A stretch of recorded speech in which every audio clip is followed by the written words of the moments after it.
Hi friends, ఈరోజు మా అమ్మ ఎంతో మీరు అంతే అత్తమ్మ కథనం గురించి తెలుసుకుందాం. భార్గవి ఇంటికి వచ్చేటప్పుడు 20,000 డ్రా చేసి తీసుకురా. భర్త శ్రీనివాస్ మాటలకి కళ్ళెత్తి చూసింది భార్గవి. విషయం ఏమిటన్నట్లు. కళ్ళతోనే మాట్లాడుతుంది అంటారు అందరూ భార్గవిని చూసి. అదే, ఈ నెల నీ ఖర్చులు వదినకి ఇవ్వాలి అన్నాడు తడబడుతూ. అర్థం కానట్టు చూస్తున్న భార్గవితో, పెళ్ళికి ముందు ఒక్కడినే కదా 20,000 ఇచ్చేవాడిని ఖర్చులకు, ఇప్పుడు నువ్వు ఉన్నావు కదా, పెళ్ళికి నా జీతమంతా ఖర్చు అయిపోయింది, వచ్చే నెల నిన్ను అడగను, నా జీతంలో అడ్జస్ట్ చేసుకుంటాను అని భార్గవి అడగకుండానే సంజాయిషి ఇచ్చుకున్నాడు శ్రీనివాస్. అప్పటికి ఊరుకుంది భార్గవి. కానీ ఆ రాత్రంతా ఆలోచిస్తూనే ఉంది. పెళ్ళయి ఇంకా నెల రోజులు కాలేదు. ఉమ్మడి కుటుంబం.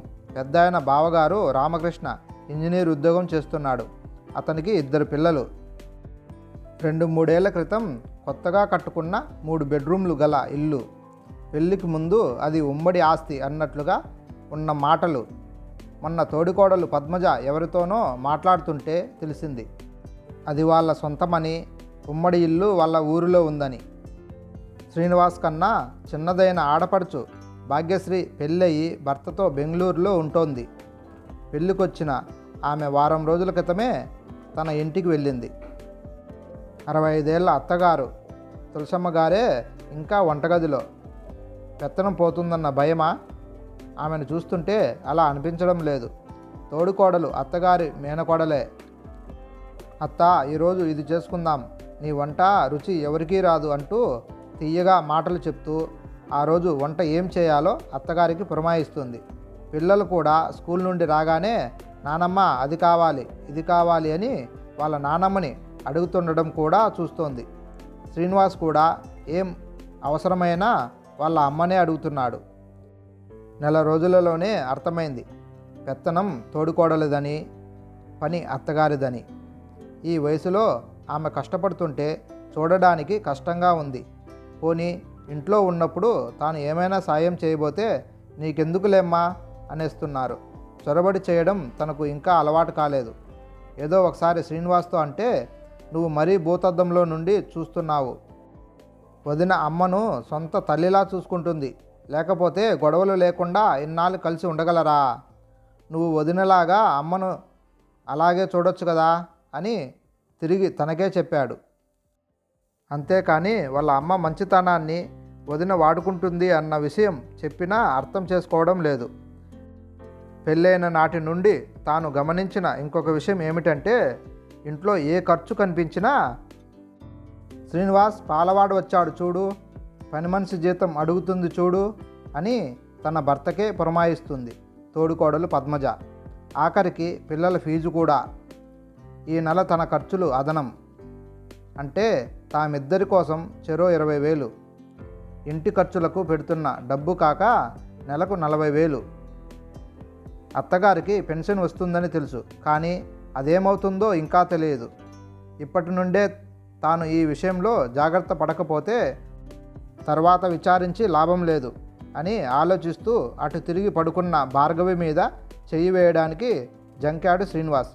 పెళ్ళైన తర్వాత తొలిసారి భార్యాభర్తలు దూరంగా పడుకున్నారు. ఏమిటి ట్రాన్స్ఫరా? మీకు ట్రాన్స్ఫర్లు ఉండవేమో అన్నారు బావగారు. పెళ్ళయి 2 నెలలు కాలేదు, అప్పుడే ఎడబాట అంది తోడుకోడలు. గదిలో తనకు చెప్పకుండా ఇప్పుడు భోజనాల దగ్గర చెబుతున్నందుకు చిన్నబుచ్చుకున్న ముఖంతో భర్త.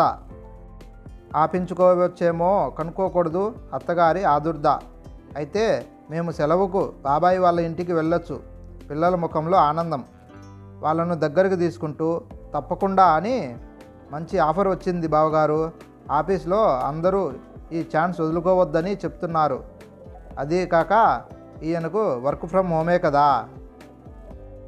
ఈయన నాతో పాటు వస్తారు, ఇంకా ఎడబాటు ఏముంటుంది తోడుకోడల్ని చూస్తూ చెప్పింది భార్గవి. ఆ రాత్రి గదిలో భార్గవి, ఇక్కడే ఉంటే బాగుంటుందేమో, అలవాటైన ఊరు, అందరూ కలిసి ఉండొచ్చు, ఇక్కడ నీకు వంట పని ఇంటి పని లేదు, అన్నీ అమ్మ వదిన కలిసి చేసుకుంటారు, బయటికి వెళ్తే మనం కష్టపడాల్సి వస్తుంది, ఆలోచించు, అదీగాక అమ్మను వదిలి నేను ఉండలేను అని చెప్పాడు శ్రీనివాస్. ఈయన వీళ్ళ అమ్మను వదిలి ఉండలేరు. మరి నేను మా అమ్మను వదిలి ఇక్కడికి రాలేదా అని మనసు చిన్నబుచ్చుకొని అటు పక్కకు తిరిగింది భార్గవి. అప్పటికి తను అన్న మాటలో తప్పు తెలిసింది శ్రీనివాస్కి. రెండోసారి భార్యాభర్తలు దూరంగా. ఈయన అత్తయ్యని వదిలి ఉండలేరట. అత్తయ్యని మాతో తీసుకెళ్తాం భోజనాల దగ్గర భార్గవి మాటలకు పిడుగుపడింది ఆ ఇంట్లో. అమ్మ లేకపోతే ఎలా అన్నారు బావగారు. శ్రీనివాసే కాదు, అత్తను వదిలి నేను ఉండలేను కదత్తా అంది తోడుకోడలు. తనతో మాట మాత్రం కూడా చెప్పకుండా అందరి ముందు చెబుతున్నందుకు వస్తున్న కోపాన్ని అదుపు చేసుకుంటూ శ్రీనివాస్, నానమ్మ లేకపోతే మాకు నచ్చినవి ఎవరు చేస్తారు అని పెద్ద మనవరాలు. నానమ్మ లేకపోతే మేము స్కూల్ నుండి వచ్చేసరికి ఇంట్లో ఎవరుంటారు అని చిన్న మనవరాలు. ఏమే, నేను ఇంట్లో ఉండకుండా ఎక్కడికి వెళ్తున్నాను? నానమ్మ ఉంది కదా అని ఎప్పుడైనా అలా అంటున్న చిన్నదాని నెత్తిన ముటిక్కాయ వేసి, అత్త ఎక్కడికి రాదు, మొదటి నుండి అలవాటైన ఊరు పరిసరాలు.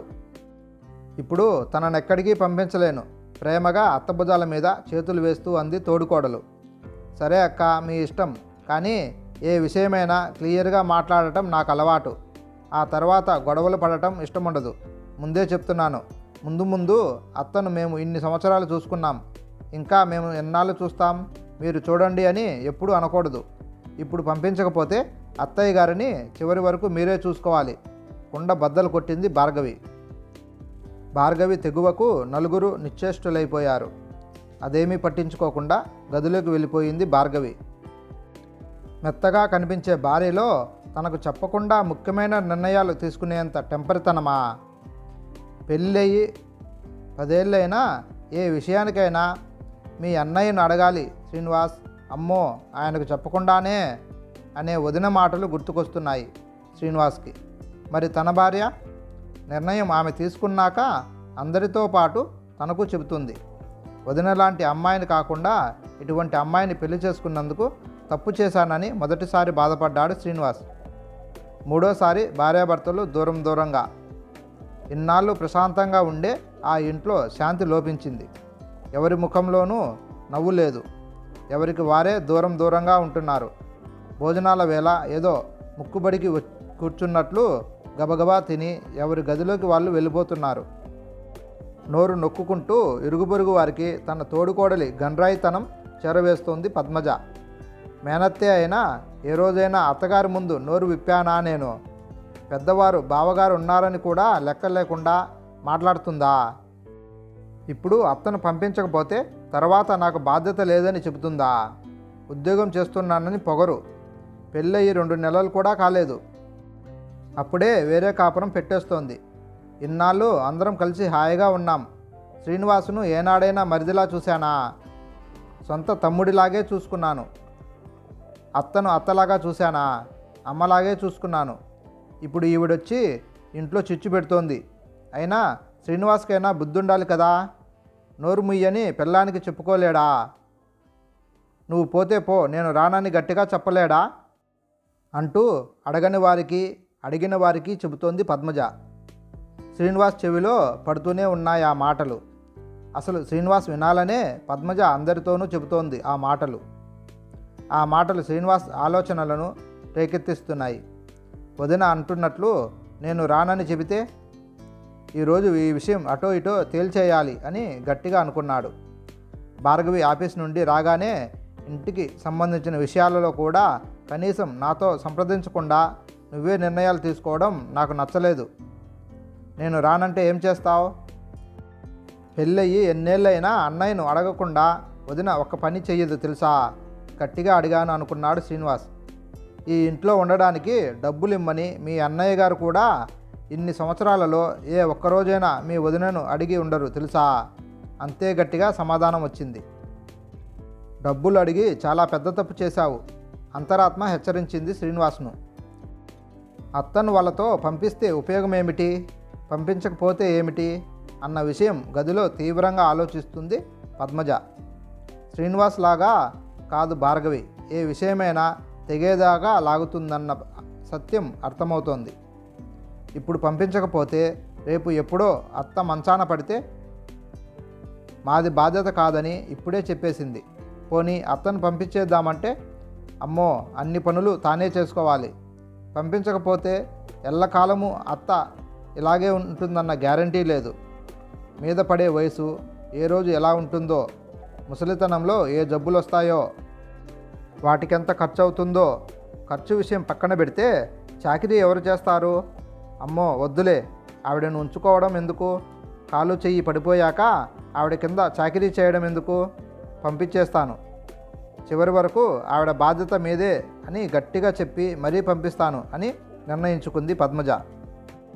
తులసమ్మ చిన్న కోడలితో వెళ్ళాలన్న నిర్ణయం జరిగిపోయింది. నీ నిర్ణయం ఏమిటి, ఎక్కడుంటావు అని ఏ ఒక్కరు కూడా ఆవిడను అడగలేదు. ఆవిడ మనసులో ఏముందో ఎవరూ పట్టించుకోలేదు. రేపే ప్రయాణం ఒకరోజు వాయిదా వేసుకుంటే బాగుంటుందేమో అడగలేక చిన్న కోడల్ని అడిగింది తులసమ్మ. ట్రాన్స్పోర్ట్ వాళ్ళతో మాట్లాడేశాను, ఇంకో రోజు తర్వాత అంటే కుదరదు. మీకు కావలసిన వస్తువులన్నీ గదిలో పెడితే పనివాళ్ళు వచ్చి ప్యాక్ చేస్తారు. డాక్టర్ ఇచ్చిన మందులు మాత్రం మర్చిపోకండి. అన్నట్లు మర్చిపోయాను, మీ పెన్షన్ కాగితాలు, పాస్బుక్ కూడా మర్చిపోకండి. అందరూ వింటుండగానే తులసమ్మతో చెప్పింది భార్గవి. ఆ మాట వినగానే కోపంతో ఊగిపోతూ, ఎంత ధైర్యం, అమ్మ పాస్బుక్ తెచ్చుకోమంటావా అనబోయి భార్గవిని చూసి ఆగిపోయాడు రామకృష్ణ. ఏదో అనబోయిన పద్మను కళ్ళతోనే హెచ్చరించాడు వద్దని. ఆఖరికి ఈ స్థితికి దిగజారిపోయావా అన్నట్టు తిరస్కారంగా చూసి అక్కడ నుండి వెళ్ళిపోయాడు శ్రీనివాస్.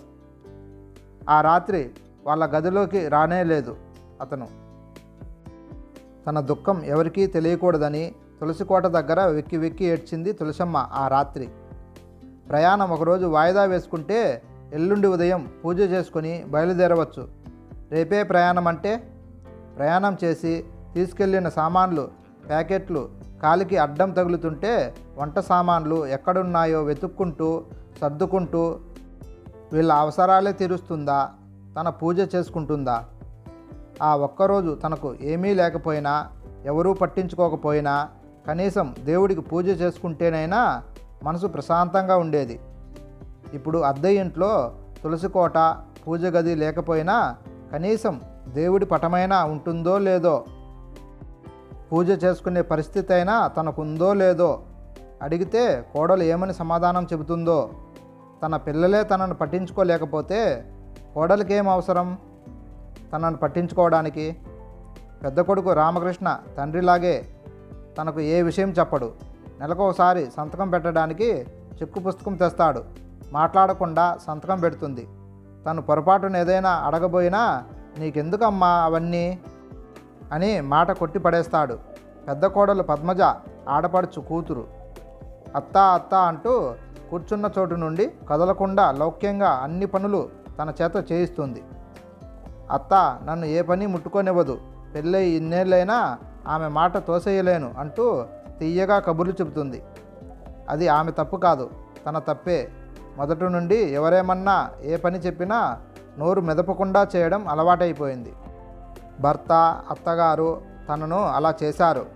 పోనీ ఏదో గడిచిపోతుంది అందాక ఒంట్లో ఓపిక ఉంది అనే సమాధాన పడుతుంటే, ఇప్పుడు చిన్న కోడలు తనను ఏ రకంగా చూడబోతుందో. భర్త, బావగారు, తనకన్నా పెద్దది తోడుకోడలు ఉన్నది కూడా చూడకుండా చెక్కు పుస్తకం తీసుకురమ్మని తనకు ధైర్యంగా చెప్పింది.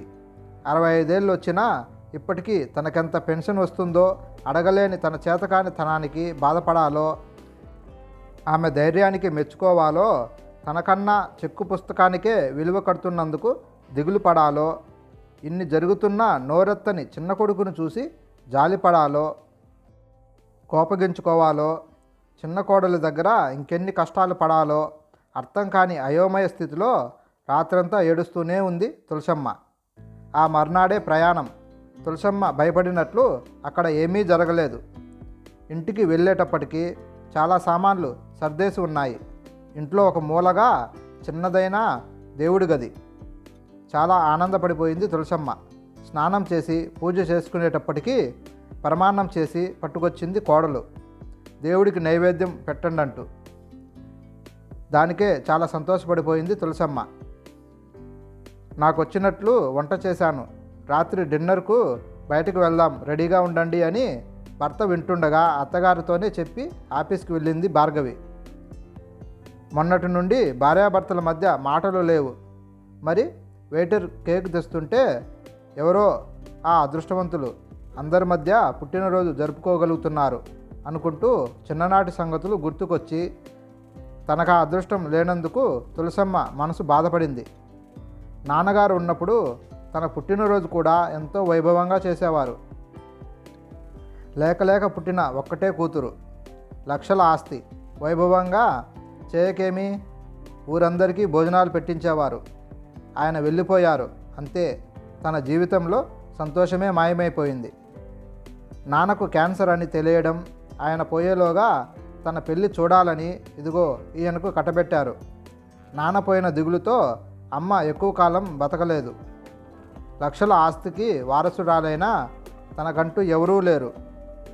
ఆస్తి ఉన్నా తనకు అహం ఎక్కడ అంటుకుంటుందోనని అడుగడుగున ఆంక్షలు పెట్టే అత్తగారు, భార్య అంటే భర్త బాగోగులు చూసుకునేది మాత్రమే అనుకునే భర్త, అంతేగాని భార్య బాగోగులు తను పట్టించుకోవాలని ఏ రోజు అనుకోలేదు ఆయన. తనకు ఒక పుట్టినరోజు ఉంటుందని అత్తవారింట్లో ఎవరికీ పట్టలేదు.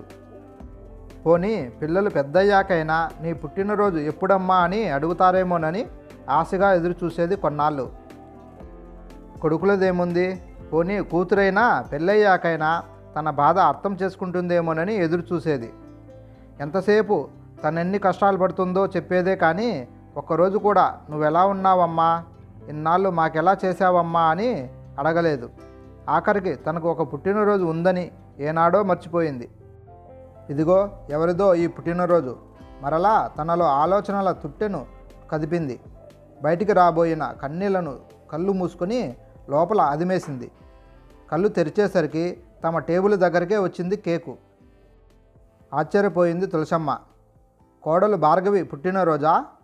అందుకే నా డిన్నర్కి తీసుకొచ్చింది. తనలాగే కొడుకు కూడా ఆశ్చర్యంగా చూస్తున్నాడు. తమ టేబుల్ దగ్గరికి వచ్చిన కేకు వైపు 66వ జన్మదిన శుభాకాంక్షలు అత్తయ్య అని తులసమ్మ నుదుటి మీద ముద్దు పెట్టుకుంటూ చెప్పింది కోడలు భార్గవి. ఎన్నో సంవత్సరాల నుండి వినాలనుకున్న ఈ మాట తొలిసారి వింటుంటే తులసమ్మ కళ్ళమ్మిట గంగ ప్రవహించింది. ఏమిటత్తయ్యా ఇది, మీరెంతో సరదా పడతారు అనుకుంటే ఏమిటిది? కోప్పడింది భార్గవి. లేదమ్మా, మా నాన్న గుర్తుకొచ్చారు. ఆయన ఉన్నప్పుడు నా పుట్టినరోజు ఎంతో వైభవంగా చేసేవారు. ఇప్పుడు మరలా నువ్వు పెళ్ళైన ఇన్ని సంవత్సరాలకు ఈ మాట మొదటిసారి వింటుంటే నా పిల్లలు కూడా ఏ రోజు చెప్పలేదు. ఇప్పుడు నువ్వు నా కోడలివి చెప్తుంటే కళ్ళమ్మట ఆ నీళ్లు వాటంతటా అవే వస్తున్నాయి. నా ప్రమేయం లేదు. గొంతు బొంగురుపోతుంటే కళ్ళనీళ్లు తుడుచుకుంటూ చెప్పింది తులసమ్మ. కొత్త వ్యక్తిని చూస్తున్నట్లు చూస్తున్నాడు భార్గవిని శ్రీనివాస్. ఇన్నాళ్ళు తాను ఎవ్వరూ చెయ్యనిది. ఇందుకే నా ప్రయాణం వాయిదా వేయమని అమ్మ అడిగినా ఒప్పుకోలేదు. మీకు కోడలినైనా కూతురిననే అనుకోండి. నాకు మా అమ్మైనా మీరైనా ఒకటే. ఇక నుండి మీరు ఎలా ఉండాలనుకుంటే అలానే ఉండండి.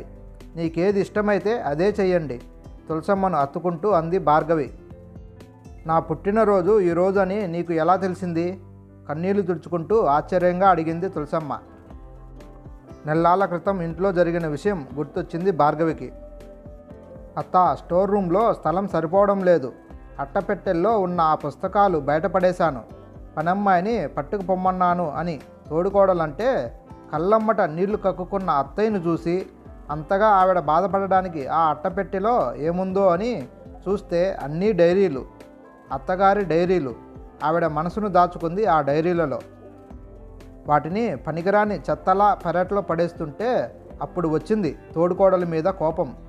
అత్తగారి మంచితనాన్ని అలుసుగా తీసుకొని ఈ వయసులో కూడా ఆవిడ చేత పనులు చేయించడం, ఆఖరికి ఆవిడ డైరీలను కూడా బయటపడేయడం, బావగారు గమనించనట్లు ఊరుకోవడం, ఇంట్లోనే ఉన్న శ్రీనివాసు కూడా పట్టించుకోకపోవడం సహించలేకపోయింది భార్గవి. ఇన్నాళ్ళు ఆవిడికి ఎవరూ ఎదురు చెప్పలేదు. ఆవిడ ఆడిందే ఆట, పాడిందే పాటగా సాగింది. ఇక ఊరుకుంటే లాభం లేదు. ఇంకో నెల రోజుల్లో అత్తయ్య పుట్టినరోజు. పుట్టినరోజుకి అత్తయ్యకి విశ్రాంతినివ్వాలి. పనిచేసే బాధ లేకుండా చెయ్యాలి. ఎలా అని ఆలోచించి ఈ ఇంటికి దూరంగా అత్తయ్యని తీసుకెళ్తే కానీ ఆమెకు ఈ వయసులో విశ్రాంతి దొరకదని నిర్ణయించుకున్నాక అంతవరకు వద్దనుకున్న ప్రమోషన్ కోసం అప్లై చేయడం, ప్రమోషన్ రావడం అన్నీ గబగబా జరిగిపోయాయి. అంతే, నెల రోజుల్లో ఇక్కడున్నారు. ఆలోచనలలో మునిగిపోయిన భార్గవిని చూసి, ఎలా తెలుసుకున్నావమ్మా? మృదువుగా అడిగింది తులసమ్మ. బదులుగా హ్యాండ్ బ్యాగులో నుండి తీసిన పుస్తకం ఆవిడ చేతిలో పెట్టింది భార్గవి. ఇది నా డైరీ, నీకెలా వచ్చింది? కన్నీళ్లు కట్టలు తెంచుకున్నాయి. వణుకుతున్న కంఠంతో అడిగిందామె. అమ్మకు డైరీ రాసే అలవాటుందా? మొదటిసారి వింటున్నాడు శ్రీనివాస్. ఇదే కాదు, అన్నీ ఉన్నాయి. మీ రూమ్లో సర్దించాను. భార్గవి గట్టిగా హత్తుకుని, ఎన్నాళ్లకు మా అమ్మా నాన్నల తర్వాత నన్ను పట్టించుకునే వ్యక్తి నా కోడలు రూపంలో వచ్చినందుకు నాకు చాలా ఆనందంగా ఉందమ్మా. పెద్ద కోడలిలాగే నువ్వు నన్ను వాడుకోవాలనుకుంటున్నావు అనుకున్నాను. నిన్ను అర్థం చేసుకోలేనందుకు నన్ను క్షమించమ్మా అంది తులసమ్మ. మా అమ్మనైతే అలాగే వదిలేస్తానా? నాకు మా అమ్మెంతో మీరు అంతే అత్తయ్య అన్న భార్గవి మాటలు శ్రీనివాసులో ఆలోచనలను రేకెత్తించాయి. వదినను చూడు, అమ్మనంత బాగా చూసుకుంటుందో. అత్త అని వెనకే తిరుగుతూ చనువుగా అది చేసి పెట్టు, ఇది చేసి పెట్టు అని అమ్మకే వంటగది పెత్తనం అప్పచెపుతుంది అని ఒకసారి అంటే, మీ వదినలాగా మీ అమ్మను నేను చూసుకోలేనండి అన్న భార్గవి మాటలకు చాలా కోపం వచ్చింది. అప్పుడు చదువుకుందన్న గర్వం అనుకున్నాడు. ఇప్పుడు తెలిసింది ఆ మాటలకు అర్థం. అమ్మలా చూసుకోవడం అంటే తీయగా మాటలు చెప్పడం కాదు, మనసును అర్థం చేసుకోవాలని, చెప్పకుండానే వాళ్ళ అవసరాలేమిటో గ్రహించుకోవాలని. మొదటిసారి తన మీద తనకే చాలా కోపం వచ్చింది శ్రీనివాస్కి. తల్లి చేతులు పట్టుకున్నాడు క్షమించమ్మా అంటూ. ఆప్యాయంగా అతన్ని హత్తుకుంది తులసమ్మ. మా అమ్మైనా మీరైనా ఒకటే అన్నావు మా అమ్మతో, కానీ మేమెవ్వరము మా అమ్మను అమ్మలా చూసుకోలేకపోయాం. అమ్మని ఎలా చూసుకోవాలో ఇక నుండి నీ దగ్గరే నేర్చుకుంటాను భార్గవి అని భార్గవి వైపు తిరిగి చెప్పాడు శ్రీనివాస్. Okay agreed. ఇప్పుడు మన అమ్మ పుట్టినరోజు పండుగ చేద్దాం రండి నవ్వుతూ అన్న భార్గవిని అనుసరించాడు శ్రీనివాస్. హాయ్ ఫ్రెండ్స్, ఈ కథ మీకు నచ్చినట్లయితే please like and subscribe friends.